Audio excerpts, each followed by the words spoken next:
சிவசிவ திருச்சிற்றம்பலம்.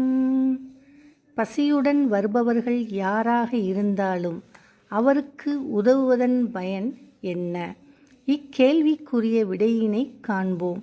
நோய், முதுமை முதலான துன்பங்களுக்கு காரணமான உடலை வெறுத்து தூயவனான சிவபெருமான் எழுந்தருளியிருக்கும் சிறப்பினை உடைய சிவ உலகை அடைவோம் என்ற ஆசை உடையவர்கள் எல்லாரும் நண்பகலில் பசித்து வந்தவர்கள் யாராக இருந்தாலும் அவர்கள் அனைவரையும் சிவனடியார்களாக எண்ணி அன்போடு வரவேற்று வணங்கி அவர்கள் பசி தீர சுவைமிக்க உணவு வழங்கி உண்ணச் செய்ய வேண்டும். அவ்வாறு உணவு வழங்கி உபசரித்த உபகாரிகள் மனதில் எண்ணியவை யாவும் கைகூடும்.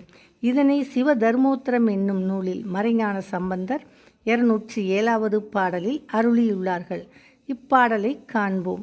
உச்சியில் அணைவார் எல்லாம் உத்தமர் என்றே எண்ணி அர்ச்சனை புரிக.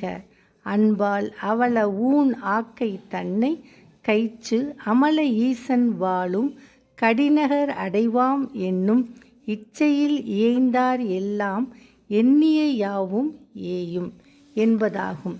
இப்பாடலில் வரும் உச்சி என்பது நடுப்பகல் என்று பொருள். அணைவார் என்றால் சேர்ந்தவர் என்று பொருள். அவலம் என்றால் துன்பம்.